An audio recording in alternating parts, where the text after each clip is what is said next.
Indiana Jazz, Synchronicities. It might be Robots, Episode 5. Indiana Jazz, Synchronicities. This is Dan Wright in Muncie, Indiana. This is Dave Ponce in Lafayette, Indiana. One thing I want to share, because it happened Monday night, last week when we were talking about stuff that's going on in our lives, I mentioned to you that I've got this thing coming up on October 22nd with Sandy Williams with DePauw University in Greencastle, Indiana. That is essentially a salute to the Four Freshmen, right, and to one of their founding members who came from Greencastle, Indiana. So Bob Flanigan was a cousin of two of the other founding members who all had been in central Indiana related educational institutions at Butler University. So when Sandy wrote to me about doing this, I knew the Four Freshmen in the way that most of us that pay attention to this genre know them. They were a group that, along with a lot of those other kinds of small group choral type singers that were doing folk music and other kinds of things, these guys were barbershop quartet singers that were spilling over into pop music. And I knew that much about them, and I knew what some of their songs were. Two or three in particular. I hadn't really been aware that they had come out of central Indiana. I certainly didn't know that Bob Flanigan came from Greencastle. So I'm learning more about them because this thing we're doing on October 22nd is to highlight both Bob Flanigan and the Greencastle connection to this group that traveled the world and still exists out there today. But anyway, Sandy told me that one of the founding members, Ross Barbour, had written a book called Now You Know, that is the story of the Four Freshmen. So yeah. Amazon had it available as a paperback. Also, there was a collector's version that was done as a hardback that has the foreword by Brian Wilson. And so I found one of those used as well. And I'll probably do some sort of a drawing at the event. Somebody will give that book away. Yeah, but right. But I'm now doing that thing that I believe one needs to do, which is I'm really doing a deeper dive on the Four Freshmen. One of the things I'm doing is I'm learning a couple of songs, and one of them Sandy asked me to learn, and another one is just one that in listening to a whole bunch of their music a couple of weeks ago, I thought I'd love to learn that song. Here's what happened at the Monday Jam, which is just one of those really cool, I don't know, synchronicity kinds of moments. So I learned those songs over the weekend. I decide these two songs, I Can't Believe That You're in Love with Me, and It's a Blue World. It's a Blue World was, for the Four Freshmen, it was one of their highest charting songs. It got to like number 9 in 1952. And I know that, Dan, because I've been reading about this stuff, right? Learning. And one of the things I like to try to do is to give a little bit of the backstory on songs that I learn. And I could not find anything on It's a Blue World. And it was really weird. I just kept looking and really came to the point of just thinking, well, you know, there were a whole bunch of people writing songs in the 1920s and 30s and 40s that all they were is full-time songwriters, and they walked in and they sat at a piano with a pad and a pencil and wrote and churned out all kinds of music. And so this apparently was just one of those songs.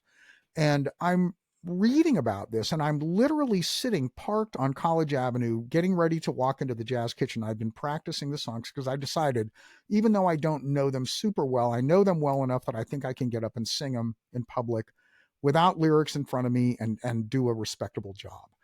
So I'm sitting in the parking space along College Avenue, and I'm looking at one of the websites that talks about that song and all of the people who had covered it. And I happened to see that when the Four Freshmen covered it, it was written in 1939, when the Four Freshmen covered it, it got to be number 9 on the charts in that year.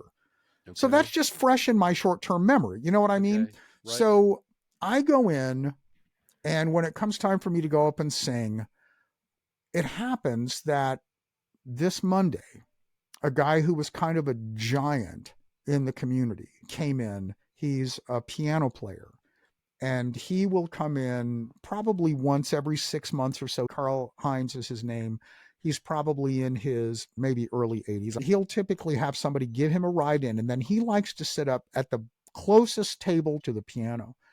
And I've heard him before. There's a style of playing jazz piano that's in a lot of recordings from about the mid 40s on, where the pianist sets up the song by doing it in a very slow rubato kind of way where Okay. they're really storytelling on the song one time through. Yes. And then the last two measures of the song, they pick up the tempo. Carl does that. And it's just really moving to hear the way he plays. He has been around some of the people that we've mentioned more than once, Wes Montgomery and Freddie Hubbard and other people like that. So Carl comes in and I hear him say to the young woman who is taking people to their seats, I want to sit at the front table I'm sitting in. And I had a brief exchange with him about 6 months ago, and I had a really nice conversation with him about a song that was kind of an obscure song that I sang called The Night We Called It a Day. And he asked me a question about the lyric. We had a really nice moment. And I'm so impressed by the guy and by his playing and really by the way that he carries himself. He walks into the room and you just get a sense of like, oh, that dude is somebody. And he's not a jerk about it, but he's an accomplished, seasoned jazz musician. Yeah. I go up to do my songs and I say, hey, by the way, one of the songs I'm going to do is It's a Blue World. And it's really weird because I did some digging and I basically said what I just said to you a few minutes ago.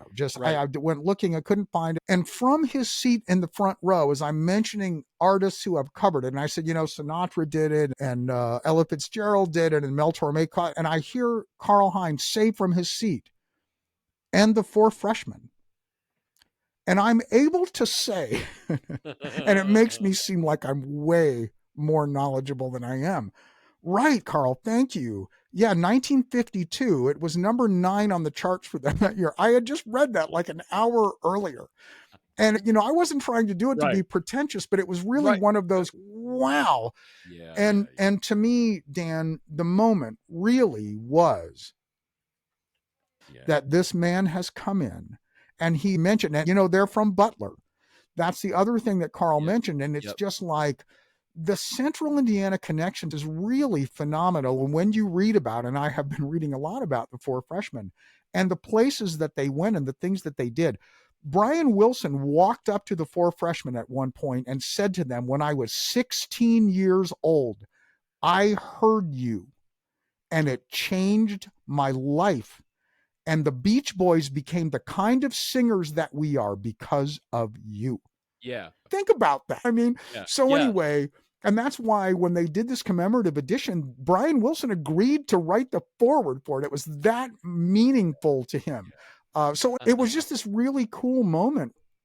This convergence. Here's a great guitar player who comes from Greencastle, Indiana, who I've made a connection to in another way, asks me to do this program with him. I start digging deep on the Four Freshmen, find out a whole bunch of stuff. In working on songs that he's asked me to learn, I come to this knowledge of this thing that I wouldn't have known otherwise. And I walk into the jazz kitchen and this guy who is a legacy monster player from this area offers up the Four Freshmen in a conversational style from his table. And I'm able to throw that little factoid out there. And I got to tell you, I'm thrilled about it, really thrilled about it because of what it means to the people in the building who see Karl Heinz talking about that. And for all the people who happen to love that group or to have some understanding of their connection to Central Indiana to say this. And it's hard not to get emotional about it, but to know the dream, the flame, it's still alive. It's still there. People still talk about it. People still remember it. People still listen to it. For that guy, and he knows so many songs, but for him to hear, It's a Blue World and to say those words to me out loud, it was so meaningful. And it's meaningful to all of us who, for whatever reason, pursue this catalog. And it's hard to explain why in 2024, probably everybody above the age of 15 knows the lyric and melodic hook to Fly Me to the Moon. Even now. Yes. What songs are like that, right? I mean, what songs have that kind of equity, that multi-generational equity? It was a really cool moment. And Roy Geese, I've mentioned him a couple of times. I have enormous respect for him. And one night he said to me, I'm so impressed by your scholarship on these songs. And I said, Roy, It's a combination, to be honest, of Wikipedia and short-term memory, and I didn't want him to really think that I was that seasoned or that accomplished, but I'm sure me rattling that back to Karl Heinz on Monday night made it seem like I am, Yeah, and I love how it communicates all kinds of really wonderful things. Certainly the importance of learning the history of the enterprise that you're involved with creatively. For you and I, it is a principle. It's not a bullet point. We'll never stop talking about Right. learning the history of what you're involved in, Right. because it always yields things inside of your own life. When you look at the history of this, it's enriching to your own life. I love that they think of you now as like, oh, that guy over there. Well, there. and there are a couple of people actually who are like that, I'm just better at carrying it off than they are. I have a friend who has Parkinson's, and he's usually in the audience sitting there listening to some of the musicians. And for 25 years, he was a programming director, manager of a television studio. He is the most unassuming, quiet, and he was right at the cutting edge of the computer being used to develop the graphics that would go onto the screen. Right. And I've told him in the past, I said, Randolph, I know that I am in the company of the most interesting guy that I know. And nobody would ever know, like, he's done so much. And you'll never. Yeah, that's pretty cool. That's pretty cool. Well, I tell you, and you said it. He was 85. What was his name again? His name is Karl Heinz, Hines. And I truly don't know what his age is. I'm going to have to find that out because I hope he's not way younger than that. Believe me, I will overdub every place where we mention his age if I find out that he's significantly younger. To be in the company of those people who've been at it for that long and to be considered as one of them. That's a thing. Yes. It's like I get to sit in the same room. I get to go up and sing into a microphone where those ears are sitting in the room. And on the one hand, it's certainly intimidating, and you certainly feel like, man, I hope I'm not wasting everybody's time. Yes. But for me, the mission for these 5 years that I've been doing this really is I want to delight the house band. That's what I want to do. Not that I don't want to address the audience, but those guys that have played these songs 10 million times, I want to do something that makes them have a twinkle in their eye because I'm doing something a little bit different, or I'm doing it exactly as expected. You know what I mean? One of those two, but yeah. And then to have that kind of moment, it's just really cool. And I thought about all these guys that have been so nice to me over these last 5.5 years and more. I thought about Scott Pizzera and Bob Wilson and Jamie Newman and Fred Withrow and Kevin Anker and Mike Kessler and Roy Geese and so many other people who have gone out of their way to listen to me, ask questions, and to answer me respectfully and benevolently. It is a very satisfying pursuit. And I know it's the reason why people are still compelled to do this, because it's communal, it's convivial. It is very satisfying to go, that gem, I've brought it back out and held it up a little bit to the light in my imperfect way, but there is that gem. It ain't me. It's me holding up that gem for a brief moment and going, look at this thing. That's, to me, what this experience is like. Yeah, that's nice. That's really nice. Well, anyway. I will never be done talking about stuff like the having Jansen talk to me and say, after playing with his original song, you elevated that where you were musically. That's a moment. Like, no, I'm aiming at that. I'm aiming to be part of the soundscape that's going on. Talking comedy with those guys at the barbershop the other day was a thing that you and I will never be done talking comedy. We're just not gonna. We were talking about Don Rickles for 20 minutes today in our earlier conversation, just because there's amazing, very funny, very interesting stuff out there. It's why whatever else this becomes, it's certainly a joy to be able to codify some of this. I think there's forever juice in that. Should we talk about the AI? Well, you were telling me about the guy that had the coffee shop in Muncie that's a coffee and beer place. Can you talk about that? Yeah, I have a friend who he's a restaurateur. He was doing build-outs for Brookstone in California. This is Bill Lett in Muncie, Indiana. And he says, we're thinking about calling it Brew House. Great name.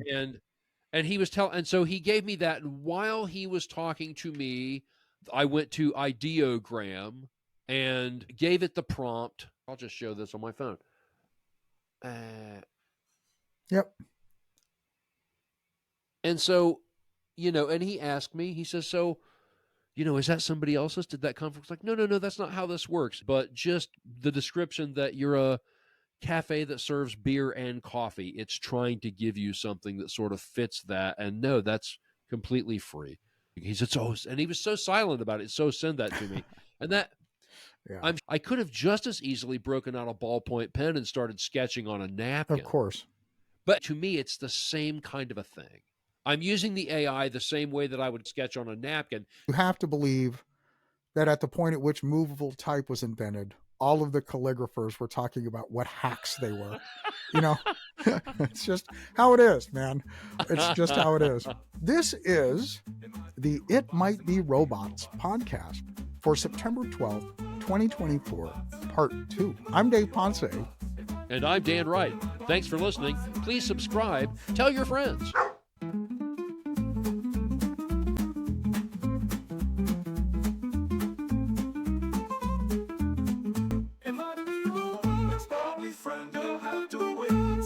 No such thing as talking about